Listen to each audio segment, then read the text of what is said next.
ETF index mutual funds నేర్చుకుని stock మార్కెట్లో రాణించాలనుకుంటున్నారా? వెంటనే ఈ నెంబర్కి కాల్ చేయండి. నమస్తే రమగారు. నమస్తే జయ. రమగారు, మనం మహాభారతంలో చిన్న కథలు చెప్పుకుంటున్నాం. ఒక్క చెప్పుకుందాం. మహాభారతంలో భీష్మ పితామహుడు దెబ్బ తగిలి పడిపోయాడు. ఆయన వెంటనే మరణాసన్నుడు కాలేదు. ఆయన అస్త్ర సన్యాసం చేసేశాడు, పడిపోయాడు దెబ్బ తగిలి. ఉత్తరాయణ పుణ్యకాలం వచ్చేదాకా జీవించే ఉన్నాడు. అవును. ఆయనకి అర్జునుడు ఏం చేశాడట, బొమ్మలతోటి బాణాలతోటి తల్పంలాగా నిర్మించి ఆయన్ని దాని మీద పడుకోబెట్టారు. ఈరోజు యుద్ధం అయిన తర్వాత ధర్మరాజు ఆయన దగ్గరికి వెళ్ళేవాడట. యుద్ధం తర్వాత కూడా, యుద్ధం అయిపోయాక కూడా ఆయన చాలా కాలం జీవించే ఉన్నారు. తర్వాత కదా మనం చెప్పుకుంటాం కదా, మన భీష్మ ఏకాదశి నాడు. అవునవును. ఉత్తరాయణ పుణ్యకాలం వచ్చాక మరణించారు. ఈయన వెళ్ళి ఆయన దగ్గర ఎన్నో మంచి విషయాలు తెలుసుకునేవాడు. ఆయన ధర్మరాజు అడిగిన కొన్ని ప్రశ్నలకి సమాధానంగా కొన్ని మంచి మంచి కథలు చెప్పారు. చాలా ఇంట్రెస్టింగ్ స్టోరీస్ ఉన్నాయి వాటిలలో. ఒక కథ అది చెప్దాం. శరతల్పగతుడుగా ఉన్న తన తాతను చూసి, పితామహుని చూసి ఈయన అడిగాడు ధర్మరాజు, శరణాగతుల్ని ఎవరైనా మన శరణు కోరితే వాళ్ళని ఎలాంటి రక్షణ ఇవ్వాలి? మనం శరణాగతుల్ని ఆదుకునే విధానం వల్ల ఏం లభిస్తుంది మనకి? మామూలుగా మన ఎవరైనా హెల్ప్ అడిగారనుకో, చేయగలిగితే చేస్తాం, చేయకపోతే అబ్బా మా వల్ల కాదంటాం. ఇవన్నీ ఎవరు పెట్టుకుంటారు అనిపిస్తుంది, మాకు కుదరదని చెప్పేస్తాం. అవును. కానీ కుదరని పరిస్థితుల్లో కూడా చావుకి తెగించి కూడా శరణాగత రక్షణ చేసిన కథలు చెప్పారు. ఇది వ్యాధ కపోత గాథ. వ్యాధుడు మరియు కపోతం. కపోతం అంటే మన మామూలు భాషలో పావురాయి, శాంతి కపోతం అంటాం. అవునవును. పావురాయిని కపోతం అంటారు. అయితే కథ ప్రకారం కపోతం అని పేరున్నా కూడా పక్షి కొంచెం పెద్ద సైజుదేమో అనిపిస్తుంది. అవునో కాదు. పూర్వమట ఒక అడవిలో ఒక వ్యాధుడు ఒక అతను ఉండేవాడు. చాలా దుర్మార్గుడట. ఏమన్నాళ్ళు వ్యాధుడు అంటే బోయేవాడు అలా అనుకో. ఇప్పుడు మనం చెప్పుకునేటువంటి కులాలు బోయ కులం అని అనుకోవద్దు, అలా చెప్పలేదు ఆ కాలంలో. వ్యాధుడు అని చెప్తారు. అయితే ఇతను ఏంటంటే అవసరం ఉన్నా లేకపోయినా కూడా జంతువుల్ని చంపేసేవాడు. ఇప్పుడు ఆహారానికి అవసరమైతే చంపుతారు, కనపడితే వదిలిపెట్టది గుణం ఉంది అతనికి. వాటిని చంపి పొట్టపోసుకునేవాడు. చాలా నల్లటి శరీరము, ఎర్రటి కళ్ళు, ధూర్తమైన ప్రవృత్తి. వ్యాధులందరూ ధూర్తులు అంటానికి ఏం వీల్లేదు. అవును. అవసరానికి చేయటం వేరు, అవసరం ఉన్నా లేకపోయినా చేసే క్రూర స్వభావం కలిగినవాడు. ఇతను ఒకనాడు ఒక అడవిలోకి వెళ్ళాడు. సరే, ఏదో కొద్ది కొద్దిగా మాంసం దొరికింది. 1-2 జంతువుల్ని సంహరించాడు. చీకటి పడకముందే అతను ఇల్లు చేరిపోవాలి. ఆ ఇల్లు చేరే లోపలే చాలా పెద్ద వానట, జడివాన కురిసింది. ఆ వానలో అసలు ఎంత బాధగా అయిపోయాడంటే అతను చెట్ల మధ్య పడిపోయి, చెట్లు వెర్రి గాలేట, చెట్లు ముళ్ళు ఒళ్ళంతా గీసుకుపోయి నానా హింస అయిపోయింది. ఎట్లాగొట్లా ఓ చెట్టు కిందకి చేరాడు. అది చాలా పెద్ద చెట్టు అట. ఆ చెట్టు మీద ఒక వృద్ధ కపోతం, మొగ కపోతం ఉంది. భార్యాభర్త ఇద్దరు పొద్దున వేటకు బయలుదేరారు. మామూలుగా పావురాళ్ళ పక్షులు అంతే కదా, పగలల్లా తిరిగి రాత్రి గూడు చేరుతాయి. అవును. వాన పడే సమయానికి మొగ కపోతం చేరిపోయింది. ఆ భార్య కపోతి రాలేదు. ఈయన విపరీతంగా ఆలోచిస్తున్నాడట. ఆ కపోతం, అయ్యో ఆ చెట్టు భార్య రాలేదు, ఎంతో మంచిది, నేను స్నానం చేస్తే కానీ చేసేది కాదు, నేను తింటే కానీ తినేది కాదు, ఎంతో పతివ్రత నా భార్య, ఆమె ఎక్కడ పడిపోయిందో, ఈ వారంలో ఏమైపోయిందో, తిరిగి వస్తుందో రాదో, నా జీవితం ఇలా అయిపోయింది. మగవాడు ఎట్లా ఆలోచించాలో ఆ కపోతం ద్వారా చెప్పిస్తారు భీష్ములు, ప్రత్యేకంగా చెప్తారు. ఇంత పతివ్రతకి ఎంతమంది ఇంటి నిండా ఎంతమంది ఉన్న భార్య లేని లోటు తీర్చలేని లోటు కదా. అవును. వాళ్ళంతమంది కొడుకులు, మనవలు, మనవరాళ్ళు ఉన్నారట వాళ్ళకి. అంటే ఆ చెట్టు నిండా అనేక రకాల గూళ్ళు ఉన్నాయి. ఈయన పిల్లలు అందరూ అక్కడే ఉన్నారు. తన గూట్లో ఎవరుంటారు? తన భార్య ఉండాలి. ఎంతో దిగులుబడి వానదేవుడికి దండం పెట్టుకుని, ఇంద్రుడికి దండం పెట్టి, వరుణదేవుడికి దండం పెట్టుకుని నానా దండాలు పెట్టుకుంటున్నాడు. మొగ కపోతం రాలేదు. కాకపోతే వచ్చింది. ఆ వచ్చిన ఆవిడ వాన దెబ్బకి అదే చెట్టు కింద ఓ పక్కన పడిపోయి ఉంది. పైకి లేవగలిగే సత్తా లేదు. వాన వడగళ్ళు తగిలేసినాయి బాగా. గాలికి అది అటు ఇటు పడిపోయింది. చెట్లు కూలిపోయినాయి, వాటి మధ్యలో ఇరుక్కుపోయింది. రెక్కలు నలిగి పైకి లేవలేకపోయింది. పక్కన పడుంది. ఆ చెట్టు దాకా వచ్చేసింది, పైకి ఎక్కల. అదే చెట్టు కిందకి చేరాడు ఈయన, ఈ వ్యాధుడు. అంత ఒళ్ళంతా గాయాలు అయిపోయి ఉన్నాయి. ఆ చెట్టు కింద చచ్చినో దేవుడా అన్నట్టు వచ్చాడు. వచ్చినా కూడా ఒక గువ్వలాగా ముడుచుకుపోయి ఒక ఇరుక్కుపోయి రెక్కలు నలిగిపోయి పడి ఉన్న ఈ కపోతాన్ని చూసేసరికల్లా అతనికి ఆశ పుట్టింది. సత్య స్థితిలో కూడా క్రౌర్యం మానల. చూడండి. ఏం చేశాడు, పట్టుకుని పంజరంలో పెట్టుకున్నాడు.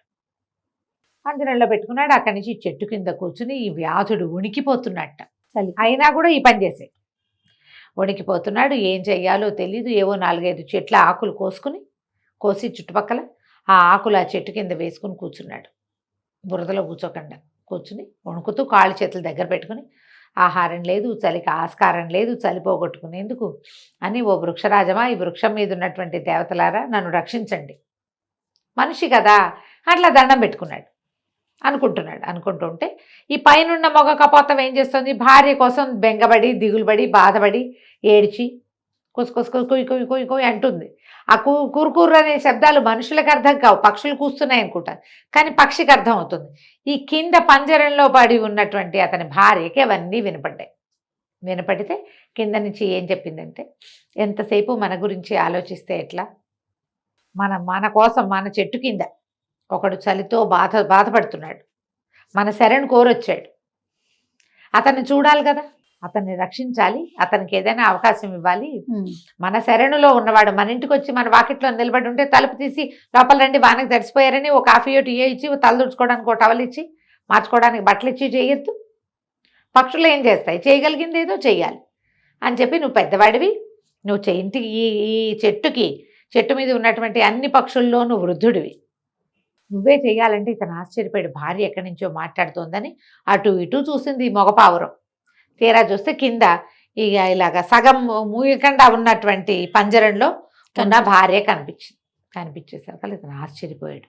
సరేలే, నా భార్య నా దగ్గరికే వచ్చేసిందని గబుక్కుని కిందకి దిగివెళ్తే ఈ వర్షంలో ఉణికిపోతూ తడి ముద్దగా ఉన్నటువంటి వ్యాధుడు కనపడ్డాడు ఆ పావురానికి.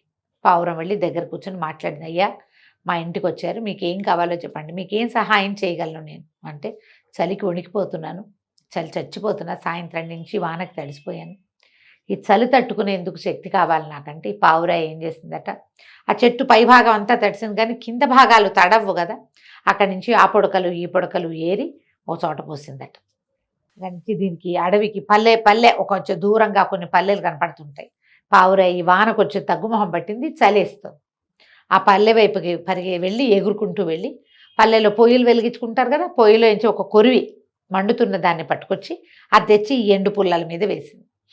మంట వచ్చింది, బాగా మండుతుంటే మెల్లిగా బట్టలు ఆరిపోతాయిగా, చలి తగ్గిపోతుంది. బాగా ఒళ్ళంతా కాచుకొని ఇతను వెచ్చబడి హాయిగా ఉన్నాడు.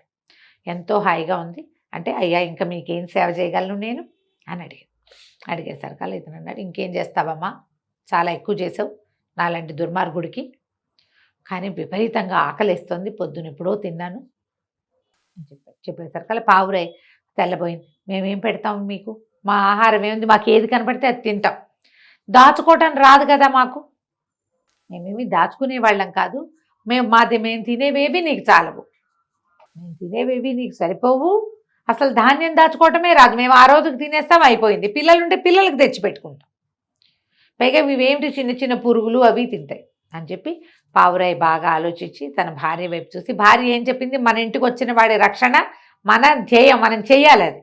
అక్కడి నుంచి ఏం చెప్పిందంటే, అయ్యా నా మాంసాన్ని తినేయండి, మీరు ఆకలి తీర్చుకోండి అని ఒక్క ఎగిరి ఆ మంటలో పడిపోయిందట. ఆ మంటలో పడి కాలిపోతే రెక్కలన్నీ ఊడిపోయినాయి, మాంసం పక్వం అయిపోతుంది. పక్షి మాంసం ఎంత, అంత మాంసం తిన్నా వీడికి చాలు కదా, వీడు నిర్ఘాంతపోయాడు. ఒక పక్షి తనున్న చెట్టు కిందకి వచ్చినందుకు నా కోసం ఇంత మంట పెట్టి నా చలి అరిపి చివరికి నాకు క్షుద్బాధ తీర్చడానికి చచ్చిపోయిందా, మనిషిని నేను ఇట్లా ఉన్నానేమిటి, నేను ఇట్లా ఎందుకున్నాను. అక్కడి నుంచి వీడు ఆశ్చర్యపోయి ఆలోచిస్తుండగానే ఆ ఒక పావురాన్ని ఆడపావురాన్ని అందులో పెట్టాడు, పంజరంలో పూర్తిగా పెట్టాడు కానీ తలుపేసే శక్తి చాలా లోపల పెట్టుకున్నాడు అంతే. ఆ పంజరంలో నుంచి బయటకు వచ్చి, అయ్యో నా భర్త చనిపోతే ఇంకా నాకేముంది జీవితం, నేను ఎవరు వెంట ఉంటాను, భర్తే కదా ఆడవాళ్ళకి కావాల్సింది, అతను తోడుంటేనే జీవితం, లేని జీవితం ఏం జీవితం అనుకుని, అయ్యా ఆయనతో పాటు నన్ను కూడా భుజించండి మీరండి, ఆ రెండో పావురం కూడా ఎగిరే మంటల్లో దూకేసి ఆ 2 పావురాలను చూసి నిర్ఘాంతపోయాడట వ్యాధుడు. వీళ్ళకి శరణాగతుడుగా అయినందుకు నా జీవితమే వ్యర్థము, వీళ్ళు ఇట్లా చేశారని. ఇంతలో ఏమైంది, ఈ పావురై మగ పావురై చచ్చిపోగానే ఇలా తన శరణుకు వచ్చిన వాడికి సహాయం చేసినందుకు దానికోసం బ్రహ్మాండమైన బంగారు ఇది వచ్చేసిందట విమానం. పువ్వుల దండలేసి పావురపు ఆత్మని తీసుకుపోయారు. కాసేపట్లో అదే విమానం మళ్ళీ స్త్రీ ఆడపావురం కోసం వచ్చింది. ఇద్దరు కలిసి ఈ పావురాలు రెండు కలిసి వాళ్ళ 2 ఆత్మలు విమానం ఎక్కి దివ్య విమానం ఎక్కి స్వర్గానికి వెళ్ళిపోయింది. శరణాగత త్రాణం చేసిన వాళ్ళకి, ఎవరైతే తమ శరణు చొచ్చుతారో వాళ్ళకి సహాయం చేసిన వాళ్ళకి ఇలాంటి అవకాశం లభిస్తుంది. వాళ్ళిద్దరూ వెళ్ళిపోయారు. వీడు ఆశ్చర్యపోయాడు. ఇట్లా ఎందుకు చేశాను నేను?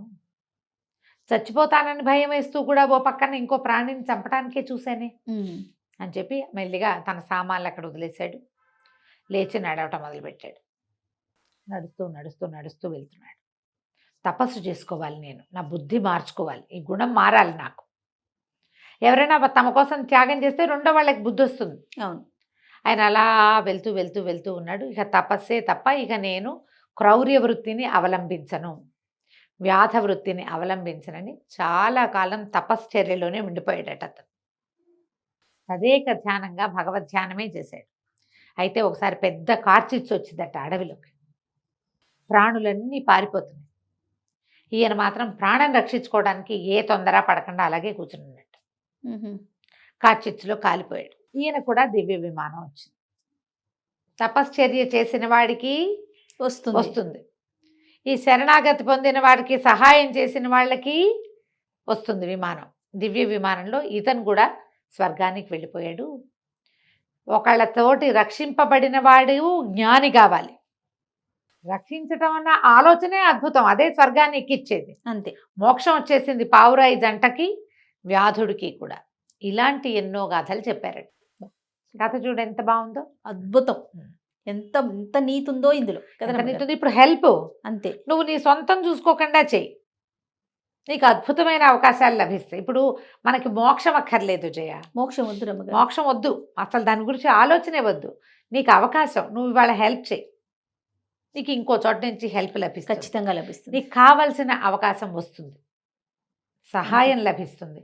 నువ్వు హెల్ప్ చేయగలిగి కూడా చేయకపోతావు చూడు. ఇప్పుడు ఇలాగ పావురాలాగా దూకేసే చచ్చిపో అని చెప్పవు మనం. అవును, చేసే అవకాశం ఉన్నా కూడా చేయరు. వీడికి చేస్తే మనకేమొస్తుంది, వీడు మనకెప్పుడు చేయదు, మనం వీడికి ఎందుకు చేయాలి. అవునవును, ఇలాంటివి ఆలోచిస్తాం. యథాలాపంగా ఎవరో ఒకళ్ళకి సహాయం చేస్తే నీకు కావాల్సిన సాయం అందుతుంది. అంతే. ఇలా ఆలోచించాలి ఈ కథలు విని. చాలా బాగుంది రమ్మగారు. నమస్తే. నమస్తే జయ.